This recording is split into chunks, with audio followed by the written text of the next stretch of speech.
Welcome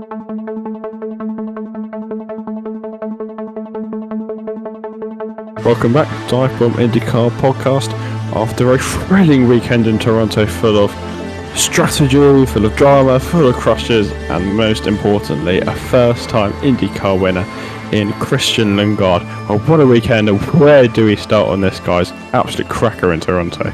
I mean, it's always a brilliant weekend when you've got a first-time winner, but it was just overall a fascinating weekend, really. It was quite a mad race in the end. There was too much strategy to really keep track of. You know, you had the traditional split strategy, and then the two mid-race cautions meant there were two more strategies sort of developed. You had kind of so many different leaders, you could say, of the different strategies, and led to some pretty intense racing. I mean, on the second restart from the two midway cautions, I mean, it was 3 wide at times, which is quite something on a street track. And then, you know, at the end there were fuel issues, which was another part of the strategy game, as they had to hit fuel numbers. But when it was all said and done, it was Christian Lundgaard who reigned supreme, and yeah, it was a brilliant winner. And he had setbacks in the race as well. You know, the cautions meant that he lost, you know, what were sizable leads, but he kept finding his way to the front despite being pegged back, and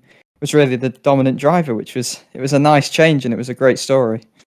Yeah, we've waxed lyrical about Christian Lundgaard over the last couple of weeks, and I felt like this was almost a long time coming. It felt his form was so good that eventually this victory would come, and we've touched on how good his form has been this year on road courses, on street courses, particularly when we talk about the struggles of RLL, but it's such a deserved winner, and he's a guy who's fairly quiet, but he's just getting the job done week in, week out, and I feel like he thoroughly deserves it this weekend, by far and away the runaway driver, and absolutely delighted for Christian Lundgaard. I mean, I couldn't think of a person more I'd want to win their first race on the grid.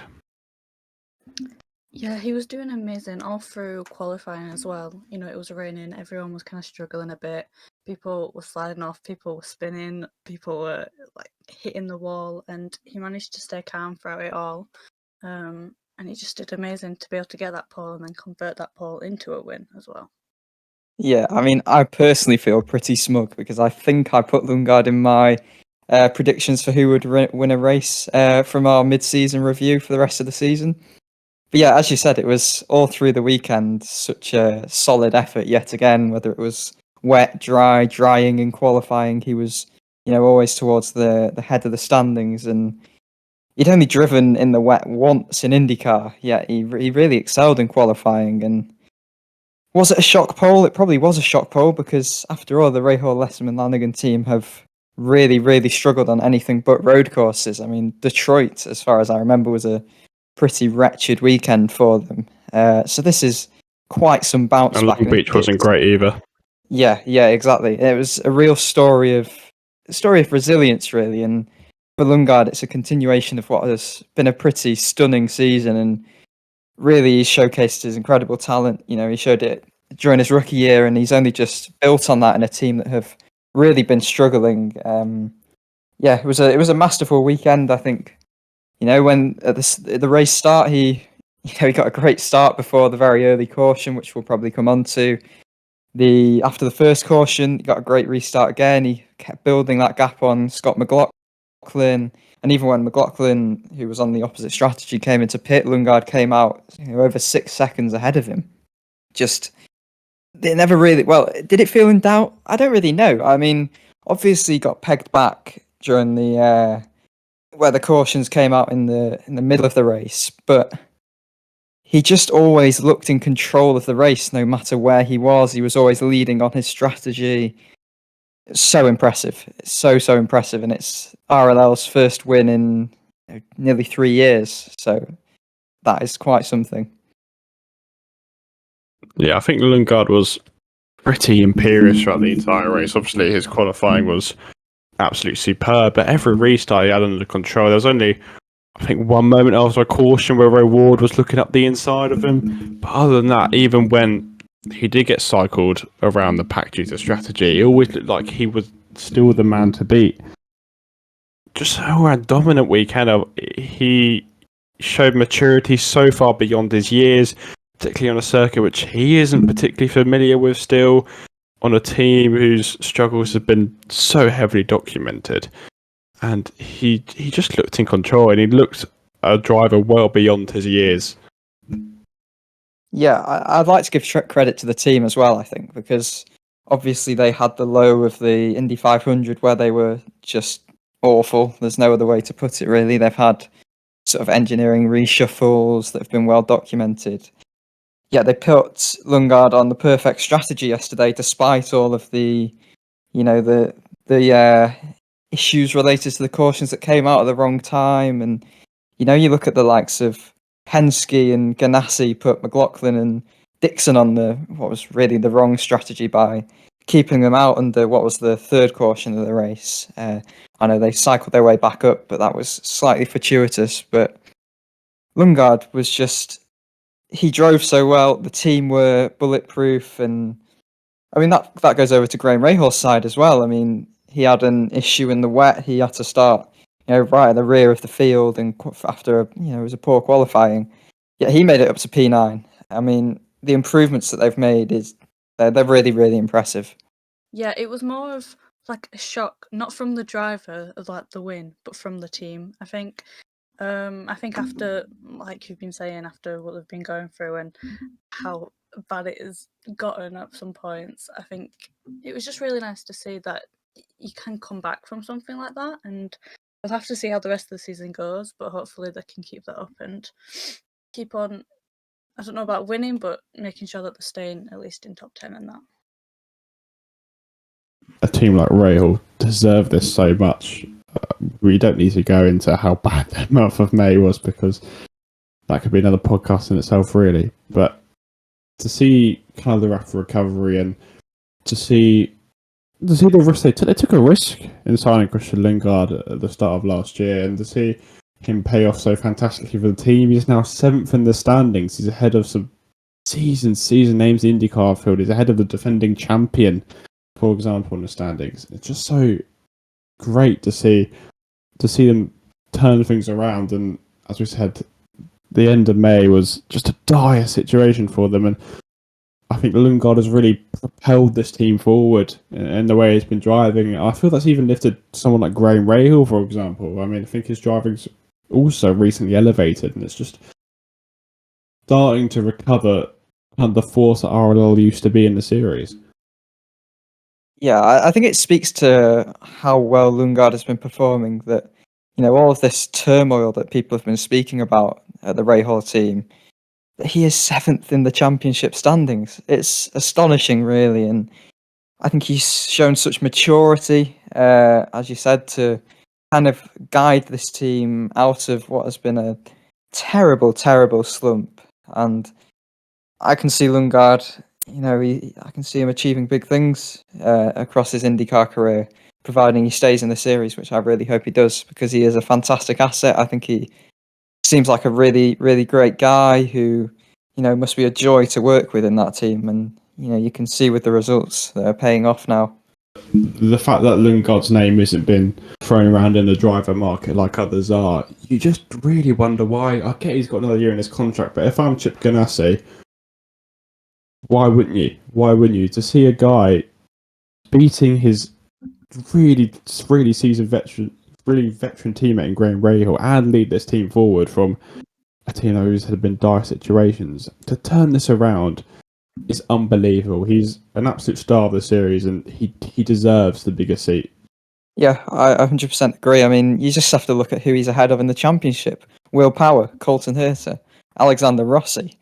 And they are seasoned drivers. And I think you just have to say that, especially when you consider how poor the team have been in general, Lundgaard is probably the best of that crop of, the likes of Ilott, Malukas, and yes, it might be logistically difficult to get him out of his contract, but if I was a Ganassi or an Andretti, I would be doing everything to try and secure Lundgaard's services as soon as I possibly could.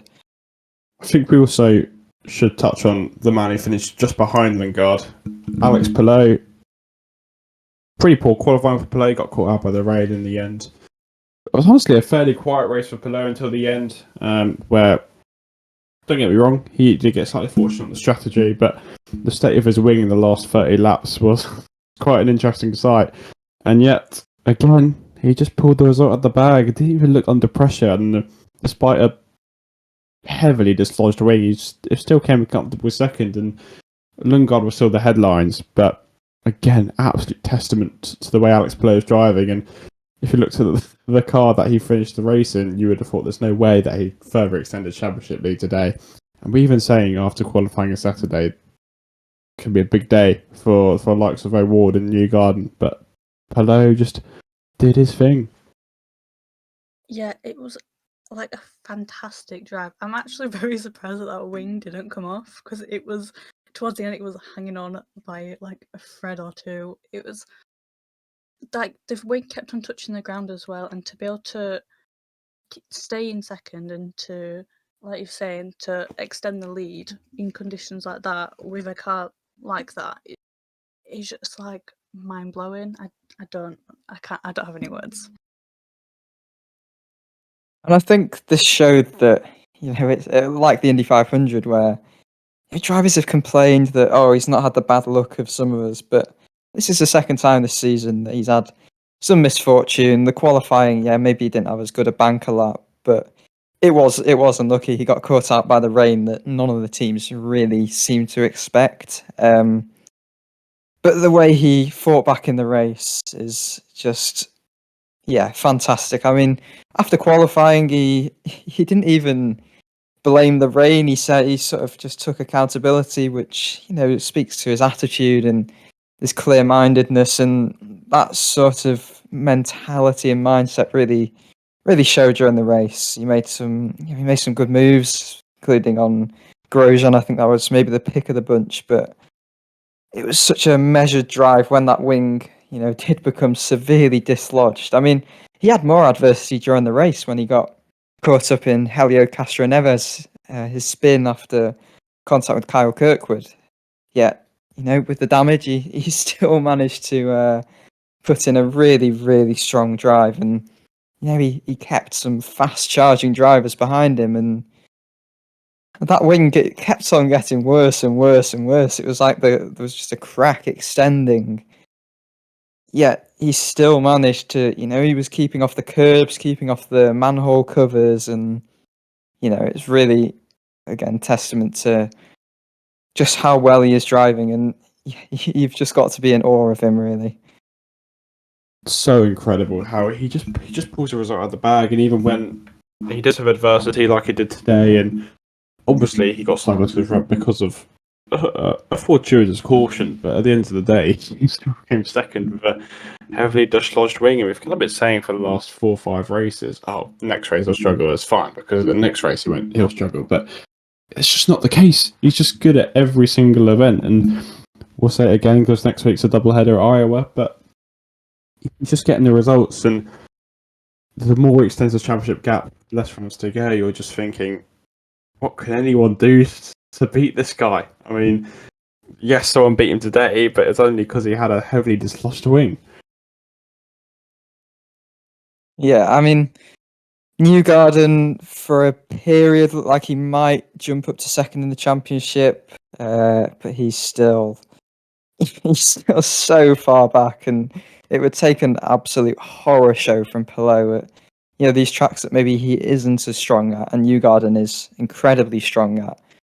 Even if Newgarden goes and he has a clean sweep and Palou finishes a bit further down the order, the gap is 126 points. I mean, you can't see that closing dramatically enough for Palou to really be in any peril. I mean, he's still got a 117 point lead over Scott Dixon. I mean, we've said it before, and we'll say it again, it just seems completely insurmountable, really. We were discussing this off podcast, but I think we looked at Saturday evening. We looked if anyone's going to do it. Toronto race day is going to be the day, and just no one could match him. No one in the championship hunt could match him, and whether that's going to be Dixon, whether that's going to be Newgarden, whether that's going to be O'Ward, whether that's going to be Ericsson, no one's got any challenge for him at the minute. He's just driving superbly. I'm running out of superlatives for Alex Palou at the minute, because what else can you say about him other than he's just leaps and bounds above anyone else in this field at the moment. Yeah, I mean, ordinarily you'd be saying the likes of Scott Dixon, who, he was put on the wrong strategy, still recovered to fourth. You'd be, really applauding that drive. And, I don't think he's finished outside the top 7 apart from Long Beach, where, it wasn't really his fault that he was taken out of contention. And you would be, he's not got the win, but you would be crediting that as being a remarkable season. Yet Palou is just doing things even better, and by just an unfathomable margin. It is completely unprecedented, really, and he's just leaving, some really, really accomplished IndyCar greats just in his wake, really. The more you think about it, the more his departure from Chip Ganassi Racing is just incredible. I mean, for a team who at the end of last year, the situation wasn't in a team with such disarray. I mean, how would you feel if your driver openly says he wants to leave the team, and to recover from that and perform the way they do? What else can you say? What else can you say about Alex Palou at the minute? There's nothing to say about him, because he's just such an incredibly, incredibly skilled driver. Yeah, I mean, the partnership just seems so perfect. I mean, they nail the strategy every single race. They might have had a bit of luck, but they still put Palou in the position where he could win that race. He had a fuel number he could hit where others, they didn't manage to. Yeah, it's incredible, and it is just, it's quite shocking to think that they're parting ways, because it looks like an unbeatable partnership when all is settled. Obviously last year was a bit of a tumultuous season. I think it was Toronto last year where there wasn't even a certainty that Palou would be racing. But as soon as that has been cleared, come final race of last season when he won in supremely dominant fashion, they've just looked like such a well-oiled machine every single race. Yeah, it's crazy to think the partnership is almost certainly coming to an end. It's one of them things. It's like, why fix something that isn't broken? And everything is working out perfectly. So I don't know, but yeah. Yeah, I mean, I think McLaren's going to be a really, really interesting test for Palou, because I feel, dare I say it, McLaren have slightly underperformed this year compared to expectation, and if he can lift them up to the standards he's at now, seeing McLaren right at the front would be quite an interesting prospect, I think. Yeah, I don't feel like any other team has really hit the consistency that Ganassi have. You look at Penske, I mean, they got 2 drivers into the Fast Six for the first time this season. Will Power hadn't been in the Fast Six all season, and he is the greatest qualifier in IndyCar statistically in terms of pole positions. And, they've not been consistent enough to really allow Newgarden to fight. I think obviously the driver, has to perform with consistency, but you rely on the team as well. And, you look at on McLaughlin's side, the slight strategy blunder yesterday that cost them. You look at Andretti, who, they've made their own errors there. They have the pace, but then often they find themselves dropping back in races. And McLaren, again, as you mentioned, they also don't seem to be able to find the same consistency as Ganassi. Ganassi are just, they're functioning so well, and there's no team that really is coming massively close to them at the moment. And it will be a challenge for Palou, and maybe it'll be interesting to watch. If as he, he's clearly the best driver in the series at the moment, and moving to a team who maybe haven't been performing quite as well as Ganassi, albeit still a top team. It'll be an intriguing watch to see how he manages to lift them and how he manages to adapt to a new team that isn't his 10 crew, who have been just performing just as well as a driver, really. Oh, was it speaking of Granati? I want to bring up a certain rookie, Max Armstrong, because once again, he had like an amazing race. I think this is best finishing, or like equals his best finishing, and his qualifying as well. He got 7th. He's got 7th once before. That was in Petersburg. So, but yeah, he's did like amazing this race. He even finished. No, he qualified ahead of some of his teammates as well, and he's like managed to keep up.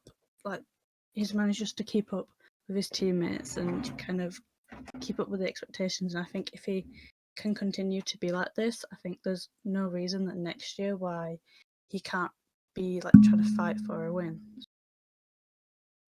Yeah, I know. I entirely agree. I think yes, he maybe did end up in the tyre barriers at the end of the Q1 session, but it was his first wet session. Yes, not many drivers are used to the wet in IndyCar. It's a rarity, and it's something maybe we should touch on as well because it was a fun qualifying session. But I think it was just more evidence of Armstrong's quality that it rained. First ever time he's raced or driven in the rain in IndyCar.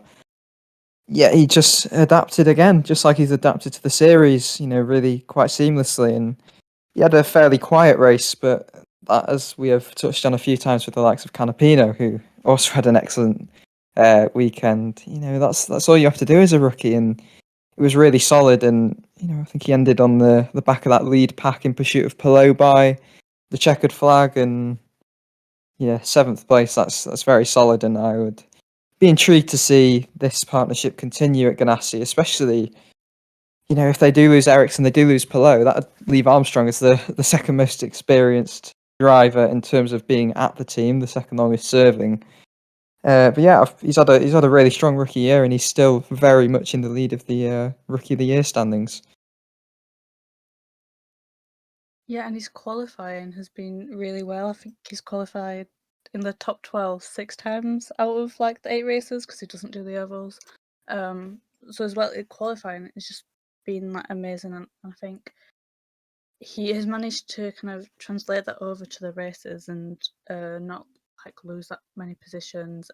Yeah, no, I think one thing I'd say is before the season, I think we doubted, whether he would win the Rookie of the Year standings. I think on our pre-season predictions podcast, the piece we published on the website, there was a lot of debate over who would win Rookie of the Year, and you were looking at the two guys who had been in Indy Lights last year. They have experience of racing in America and all of that, and obviously Armstrong not racing on the ovals. Yes, he'll miss 3 races coming up now, which maybe a bit of a blow, but I feel like he's performed just so well that Rookie of the Year isn't really in that much doubt. And that is, yes, he's with an excellent team, but it's still testament to how quickly he is. He has just adapted to the series, and he's got good racecraft, he's got qualifying pace, and I think it's great foundations to build on ahead of next year, where he will hopefully still be with the Ganassi team.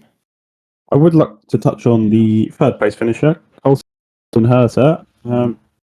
Finally, his first podium of the year, taken him quite a while, but yet again, it's the confidence boost from Herta is paying off. It's his 3rd, I'd say, strong weekend in a row. Didn't look like he could have done much better than the 3rd. Maybe could have got Palou, but I think we are finally seeing the kind of form from Colton Herta that we want to see from Colton Herta. I mean, the pace is certainly almost back there, and it's good to see Colton Herta fighting at the end of the pack where he should be fighting. Yeah, he has looked resurgent in recent rounds. I think, he showed a few glimmers of pace earlier in the season, but it was a tricky start to the season. But he could well have a win without, a couple of issues in the 2 races prior to this weekend, and to pick up his first podium of the year will just be a further confidence boost to him. Really, I think there's signs that he's now adjusting to the bit of a reshuffle in the team around him. Obviously, losing his dad to Kirkwood's car, and he qualified. He didn't qualify well, but Andretti will have been completely ruining the fact that the rain came in qualifying, because they look completely imperious really throughout practice. This speed they've shown on street courses really continuing. In first practice they were 1:24, second practice 1:27. Herta topped that session.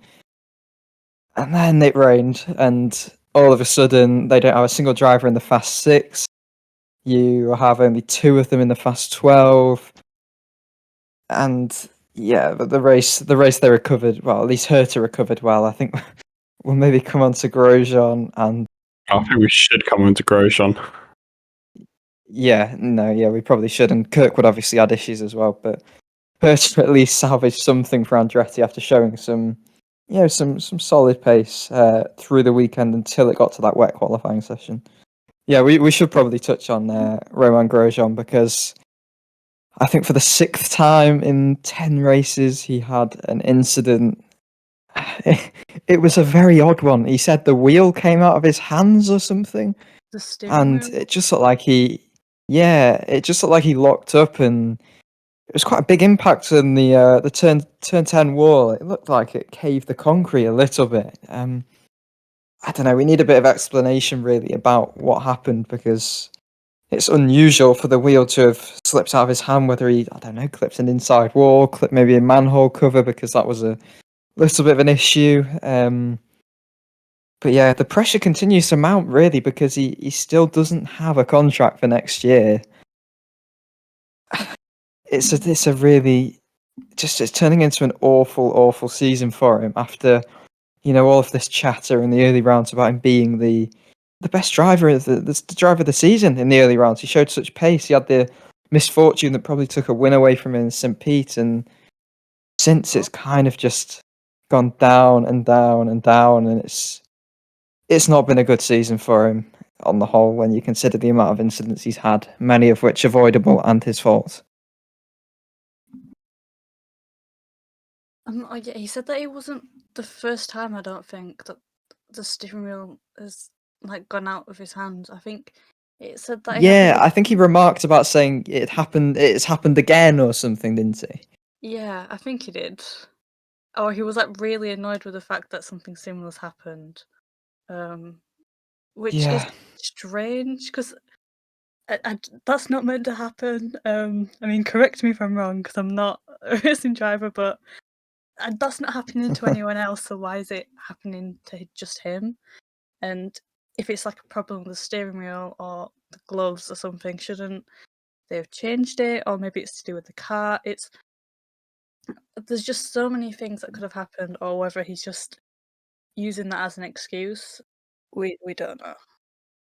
Yeah, it was a bizarre incident, it really was. There's no other word for Grosjean's season at this point apart from pretty unacceptable. 10 races, 5 retirements. It should really be 6, because he was so dreadful at Road America that he probably wanted a retirement just to save him from the embarrassment that he had. Hasn't had a top 10 since Alabama.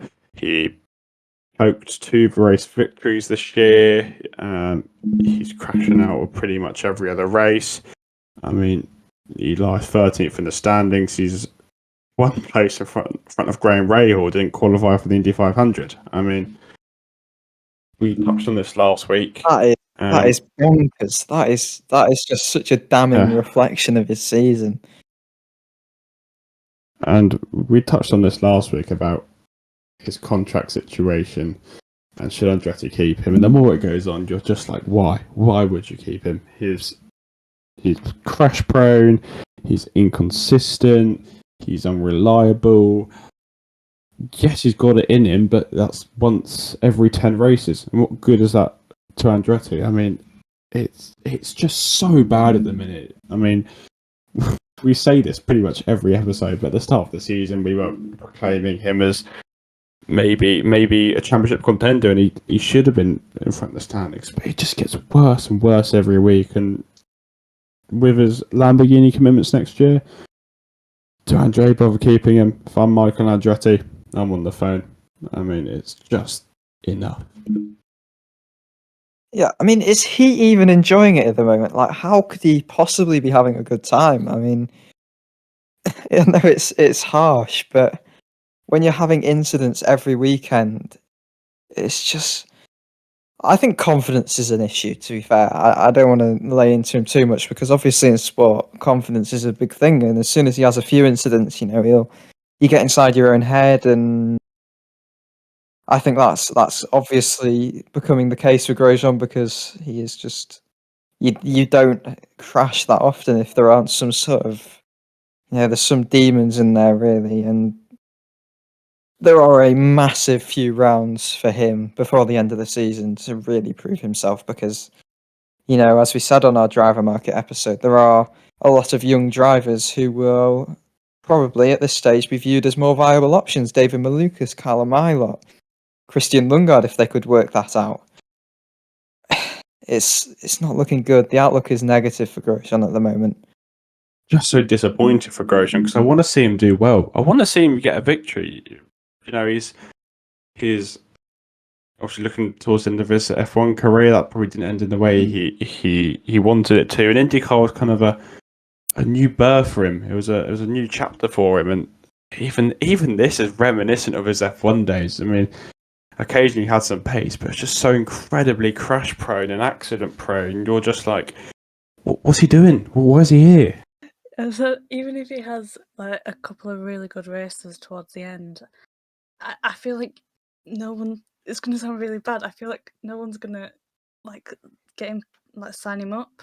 I think, especially if he has a bad races like this, or if he like DNFs a couple more times, then I feel like it's a bit harsh to say it, but I think nothing can save him from maybe not getting a seat or getting a seat from like a lower seat and just like a lower team, and just someone not Andretti, which sounds really harsh. I think you can't really speak about Grosjean without being harsh at the moment. I mean, I think Dan used the word unacceptable, and in Michael Andretti's eyes, it will be unacceptable what's going on at the moment. You can't have your driver just wrecking cars so often because it's expensive for the team as well. They're having to do a lot of repairs and they're not getting the results that they'll be wanting. I mean, it was, ironically, it was Grosjean's incident that brought out the caution, which then led to Kyle Kirkwood on that restart getting into the back of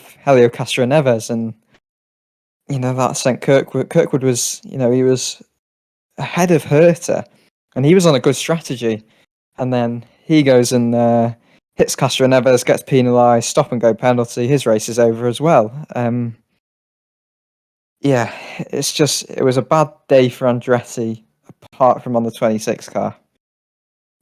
I mean, they're not really having that many good days recently. It was such a bright outlook at the start of the season, and even Saturdays tend to go quite well for them. And it always seems to fall apart, and it's just infuriating because they've got it in them. It's just they cannot string together a decent result for 4 cars.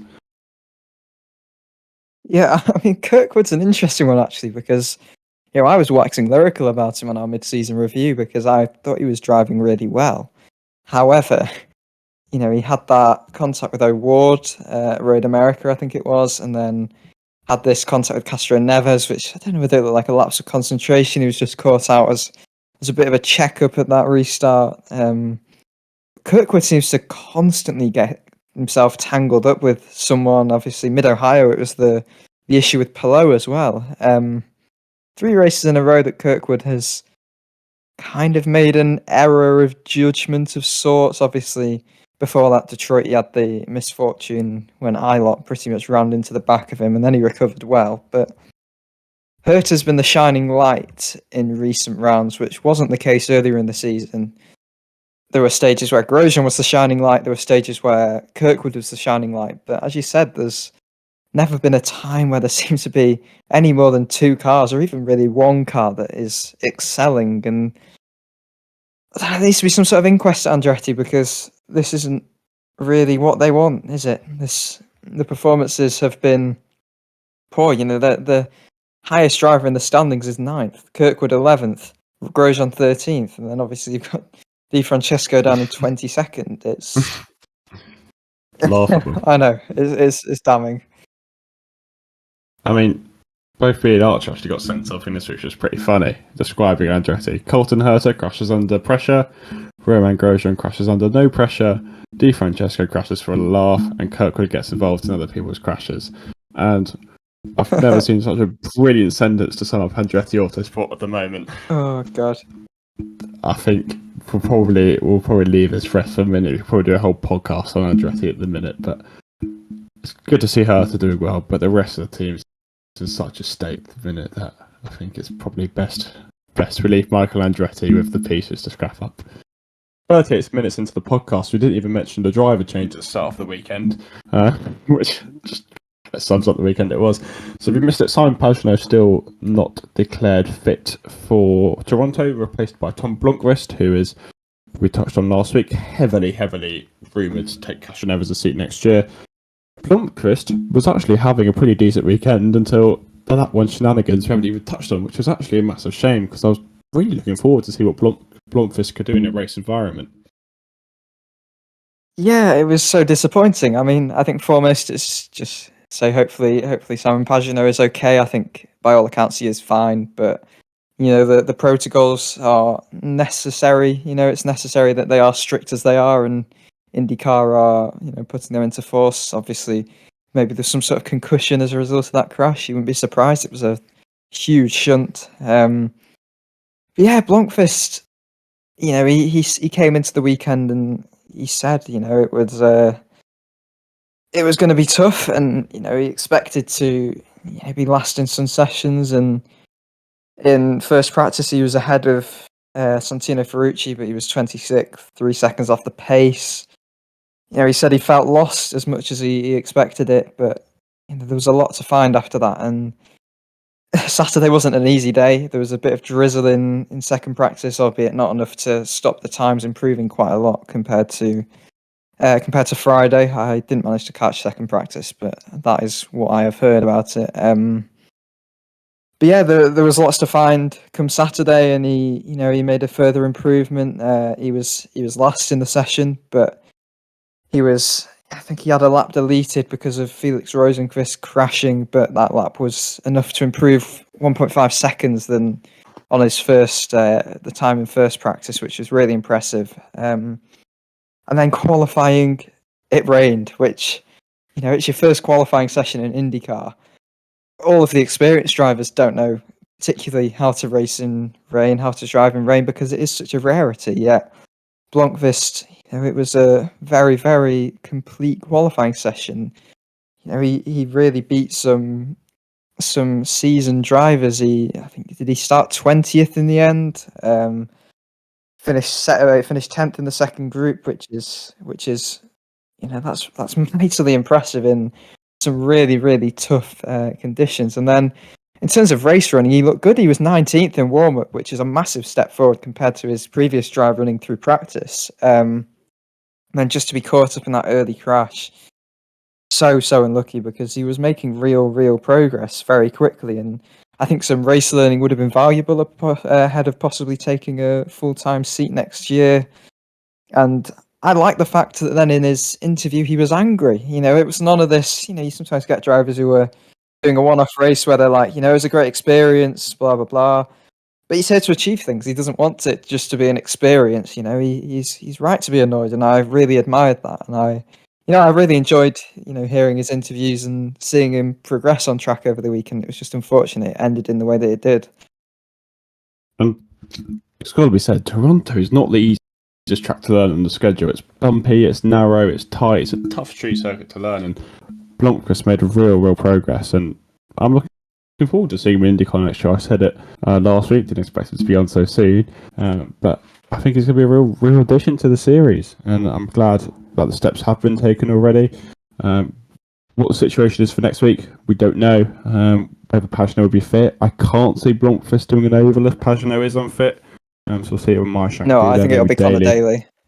Yeah, I think Daly will probably get the call up again, but we'll have to see if Pagenaud's fit there. But encouraging stuff. Blomqvist are going to be looking very much forward to what he can do in 2024. Yeah, I think it's important to know as well. Daly was still hanging about with the team, which it's good actually. I think he's got to remain in the eye line of these teams, and he was up on the stand giving some advice to Blomqvist, and it's good to see him being involved with the team. It's a little ray of light in what has been obviously a tough situation for him. probably only fitting now we do move on to the actual crash at limited Blomqvist. Whilst there was RLL stole the show today, was Jack Harvey. Yes, another disastrous day for Harvey. He probably was the cause the accident. There were 3 wide heading into I think it was turn 2 or turn 1, and he didn't really leave any space for 2 cars on the outside. Paul Blomqvist was right on the outside, and it kind of caused a chain reaction. Peterson involved, Hunter Ray involved, Harvey, Di Francesco, Rossi was involved. Quite a lot of drivers. Kind of a shame to see that early on, but these things happen towards the back end. Just a bit of an unfortunate situation, really. But again, Jack Harvey, it doesn't get any better for him, does it? Yeah, I think it was 9 cars were involved with varying degrees of damage, and it was quite a long caution in the end. There was quite a big cleanup operation, but I think now it's nigh on a guarantee that Jack Harvey probably won't be back next year. He was the cause. It was, he obviously wasn't anything malicious, but he was unaware that Ryan Hunter-Reay was on his outside, and then on the outside of Hunter-Reay was obviously Blomqvist. It took out 4 cars immediately. I think Harvey, Peterson, Blomqvist, and Hunter-Reay were all out immediately, and then actually Graham Rahal showed some really heads-up driving to reverse and then take to the escape road, which I think kept him on the lead lap in the end. He was one of the only drivers involved to stay on the lead lap, because even Alexander Rossi, who was just an innocent bystander, got stuck and his race was ruined as he went a lap down. Rahal to reverse and then go down the escape road. Very entertaining on board, I think, from Rahal going through the public roads of Toronto. Yeah, it's really cool. I think there was a clip during practice as well of Rossi, overshooting the corner and then going round, just passing through some traffic lights. It was crazy, but I think even the likes of Stingray Rob was involved. He needed some repairs. He went about 3 laps down. It was a bit of a mess. There's no other way to put it. Yeah, I mean, it was a bit like St. Petersburg, really, right at the start with coming the multi-car pile up towards the back. But yeah, I mean, Jack Harvey, there's not too much to say on him now. I think similar to Andretti. We'll leave Rahal to enjoy their day. I don't think they'd be too concerned about that after the results of the weekend. Team Penske, we want to touch on Team Penske. Pretty mixed weekend, but we'd probably say a step forwards for them, I think, overall. Yeah, I would agree. I think, obviously, the qualifying, did I mention it? I think I might have mentioned it. With, the first time they'd had a couple of drivers into the Fast Six this season. It was quite a chaotic weekend, really. I think McLaughlin, in a boost for him, given he's been a bit of a mediocre season. I think he looked the fastest Penske driver for most of the weekend. Managed to get himself onto the front row, and he had a spin early in the Fast Six, which led to a bit of controversy because there were a couple of drivers passed through the yellows and looked like he blocked Ericsson. But the precedent was set earlier in the session that if such an incident occurred, because there were so many incidents with it being a wet to damp track, that they'd just lose their fastest lap up to that point. So McLaughlin was safe, and he showed some real pace to get in the front row again. Obviously, he had a front row in Detroit as well. Will Power obviously into the Fast Six, and him and Newgarden often found themselves quite close together in the race. A bit like Mid-Ohio, really. Newgarden was lacking a bit of pace, qualified 11th. In the end, it was a bizarre day for Penske, really. They all were the kind of leading drivers at a point. McLaughlin led the race at one point on the sort of alternative strategy to Lundgaard. Couldn't quite build a gap on him, although he built a gap on the rest of the field quite admirably, really.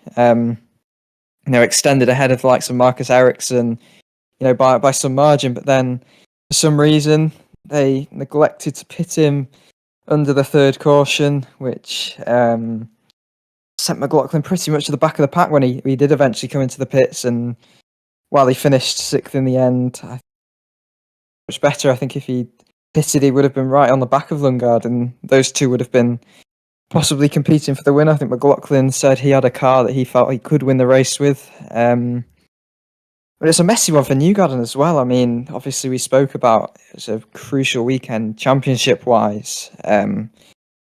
With Palou starting a bit further back, when Newgarden made a mistake in the pits, he overshot his pit box. That lost him some places. Ended up 5th. Will Power was going to finish ahead until he needed to come in for a splash of fuel late on, which he was incandescent about on the radio. What a it was a weird day bizarre for Penske. incident with Power. Yeah, And absolutely. Ericsson as Marcus well. Ericsson I mean, too. yeah, it's bizarre. I mean, that's sort of like Indy 500 when you're fighting for the win. Risks are taken there, and I don't understand how you get that wrong. I mean, obviously they had a long way to go, but just so embarrassing for Penske, and obviously Power was raging on the radio, and rightly so. I mean, things really haven't gone his way this year. I mean, overall, Penske just hasn't quite been their year this year for whatever reason. Just things aren't working out for them, and yet again, there's another case of that in Toronto. Yeah, I mean, I don't know what the diagnosis was about the fuel numbers being hit, because obviously Ganassi had the same issue with Ericsson. Whether it was obviously they were in that pack behind Palou, were they, unknowingly, burning off too much fuel in the battle, or it seemed like Power didn't know he had a number to hit, and then he was shocked when, it came to being told he had to come in for a splash of fuel ahead of the final lap. I mean, he finished in the end 14th. Ericsson a bit better off in 11th. It was a bizarre end. I mean, I don't think many cars really made it even back to the pits at the end of the race. I think it was just a graveyard of cars at various parts of the track. Obviously tight on fuel, but yeah, Toronto was quite something. Yeah, I think Newgarden was off, Armstrong was off. Weird ending, and things just aren't going Power's way this year. I do feel for it because he's getting a lot of bad luck. But as we said this other week after Road America, when Will Power's angry, he's hilarious. And I think it's interesting when you look at the race as a whole. I think when you look at the race as a whole, it seems like most drivers had some sort of issue either through the race, through the weekend, because the order was just chopping and changing constantly. I mean, you look at Palou, he had his front wing issue. I mean, then you obviously had the likes of Herter, who, recovered from a poor qualifying. Then Dixon, McLaughlin recovered to 4th and 6th respectively after being put on the wrong strategy. Newgarden's incident in the pits. It was simple for Lundgaard. A rough weekend for a lot of people. Yeah, exactly. Lundgaard. I mean, obviously he got pegged back, but he just seemed to have, and I'll say it again, the pace was just astonishing, really. I mean, it didn't look like anyone, maybe a Palou without damage, but it didn't really look like anyone could get close to him. Yeah, he did amazing to get that gap as well, especially after all the yellow flags. I feel like after one yellow flag and then the restart, it's like tricky, but after was it 3? I think just time and time again, he's managed to be able to do it. So that was really good from him. I would also like to give a shout out to Augustine Canapino. Brilliant weekend from Canapino again. He touched on this on his Instagram actually, of sort of how terrified he was going out in the wet for the first time, because don't forget, this is Canapino's first time in the wet, and he was saying how terrified he was, how slow he was, and despite being the first car over the line, I think he was 9th in his group. It was his best ever qualifying, and he kept it out of the barriers in the race. He kept it fairly clean. He actually finished 12th, which matches the season's best result. And obviously, I'm not going to do it again because I do it every week. I wax lyrical about Canapino, but yet again, he's really, really impressed. And I saw this article the other day about him, and Ricardo Juncos is so impressed. And even he said it was a gamble picking Canapino. And I mean, what a signing it is. Obviously, the standings don't reflect that, but the steps he's taken forward for someone with such little expectation is just such a remarkable journey to see him go on. And even the improvement over the weekend, remarkable stuff. Yeah, I mean, qualifying in the wet was so frenetic. He kind of escaped me, Canapino, but to have qualified so well in the wet when he has never driven a single-seater car in the wet before.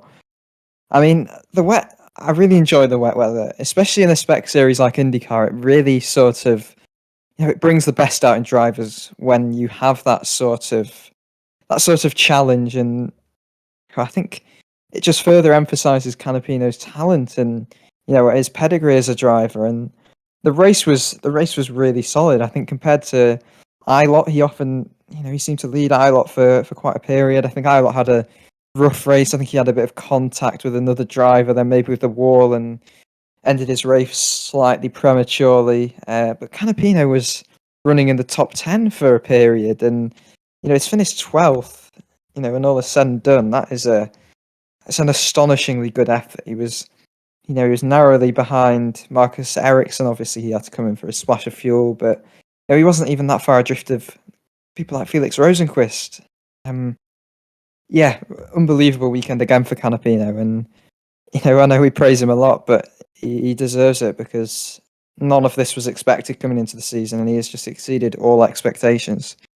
I mean, I think there's so much to chatter on this race that we could literally go on forever, but I think we will quickly run down the running order. There's still going to be so many names we missed here. Lundgaard 1, Palou 2nd, Herta 3rd. Can't touch them quite a lot already. Scott Dixon just appeared in 4th. We've barely touched him. He was put on the wrong strategy, him to McLaughlin, but he still recovered absolutely brilliantly.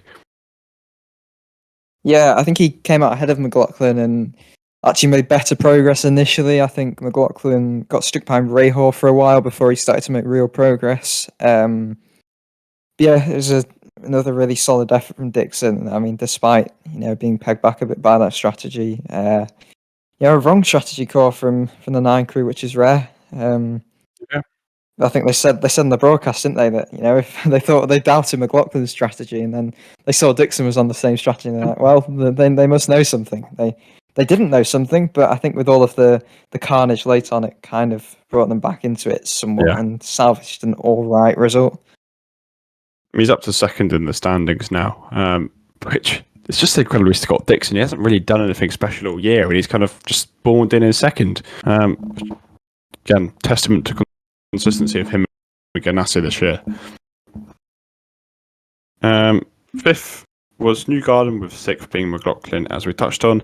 7th in the end was Marcus Armstrong, again we've touched on. 8th was Pato O'Ward, who actually, again, had a pretty odd race. We haven't actually touched on him at all. He said kind of everything went wrong for him. Another bit of a bizarre case for O'Ward. He just completely lacked pace mid-race, whether that was an issue or whatever. But yeah, bizarre weekend for O'Ward as well. Yeah, it was another one of those drivers who kind of it's just a little bit all over the place, the race. They looked really strong at one point, and then suddenly they sort of fizzle out a little bit. I think I did hear he had some sort of issue, something to do with his fuel. I can't remember exactly the issue. There's a lot of fuel issues to do with Ward. Obviously, he had that issue. Yeah, this was mid-race, I think. So yeah, fuel saving maybe. He dropped off quite significantly over. Oh, he said on the radio. Sorry, he said on the radio, my gas keeps cutting off. What's going on with my fuel? Oh god! So that was around mid-race. Yeah, again, no. It's a weird season for O'Ward because he's been plagued with a lot of bad luck this year. I mean, again, another frustrating weekend, as you said. Everything went wrong for him, and he still actually got an 8th place, which wasn't too bad in the end. But yeah, it was just such a crazy race because so many people with so many issues. That someone like O'Ward kind of went quite unnoticed because everyone else was having bigger issues than he was.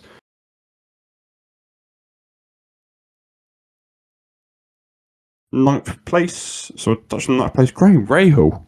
I mean, what performance from Graham Rahal as well. Started last, as we said, and had a little lap 1 excursion. Still recovered to very impressive 9th place. Genuinely, I think that excursion on the first lap, that quick thinking, probably got him this result. He would have gone a lap down, undoubtedly, if it wasn't for that. Immediately thinking, right, if I reverse, take to the escape road, I'll manage to get past this chaos. Otherwise, he would have had to wait for cars to be cleared, and like Alexander Rossi, would have fallen a lap down. Yeah. But yeah, what a recovery. I mean, then Rahal kind of taken on a recent stride. He's a changed man now. Obviously, a very impressive weekend in Mid Ohio, a pretty good weekend in Road America, and now another really impressive weekend in Toronto. You know, after all the suffering he's had in the month of May, it's really, really nice to see Graham Rahal having a bit of success.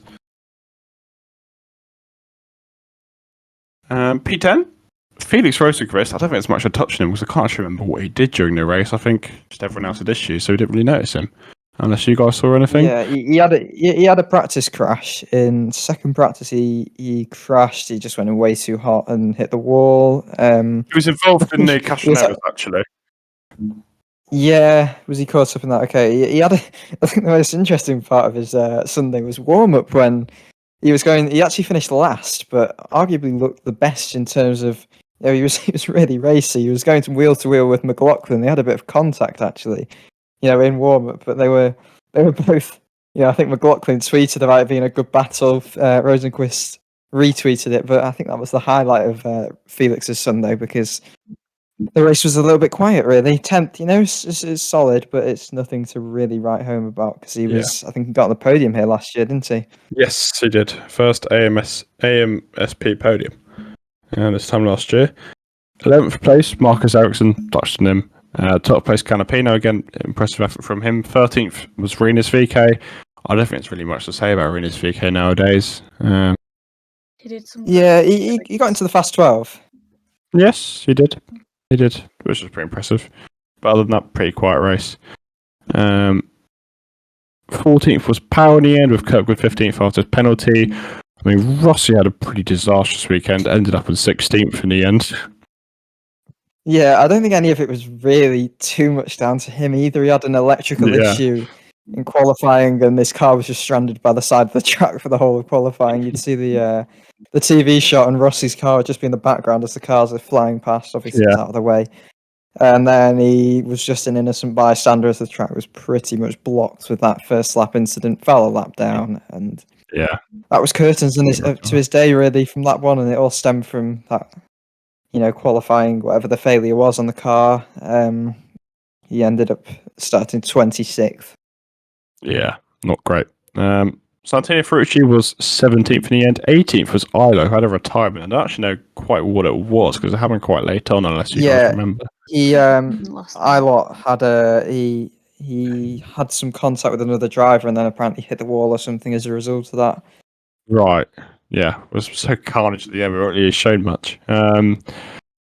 19th was Rob, who he was caught up at the start. Am I right in saying? And then he just went a couple of laps down after that. Yeah. Sorry, I think Rob had a little bit of damage and had about 3 laps in the pits, I think, and he obviously couldn't recover from that.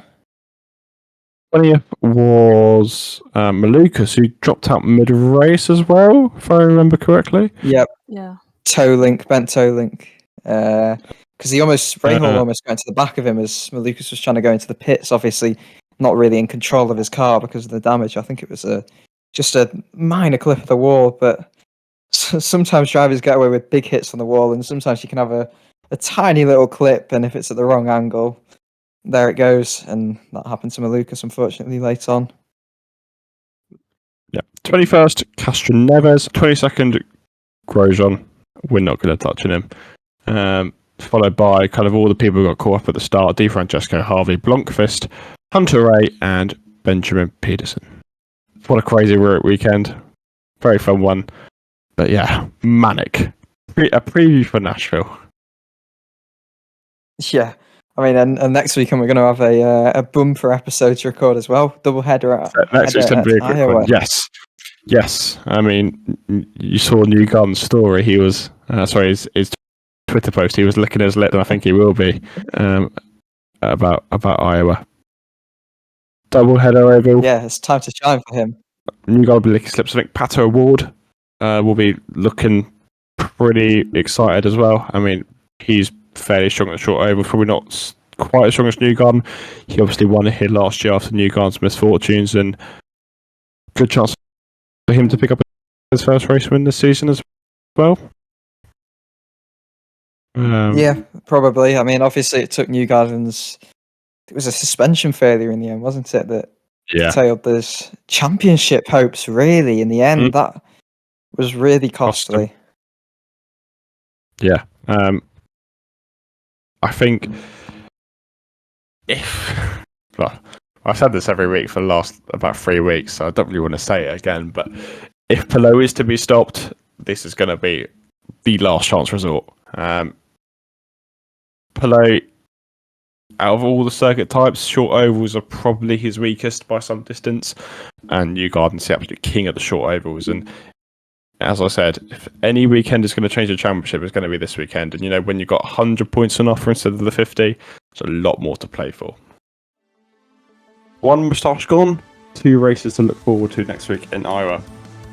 Busy week, and it's even busier next week, as we obviously recap Toronto and a double header at Iowa next week. Can Newgarden reign supreme on the ovals, and can Palou be caught in the championship standings? That's what we've got time for. Thank you for Archie and Ellie for joining me, and we'll see you next week for the double header at Iowa. See you then.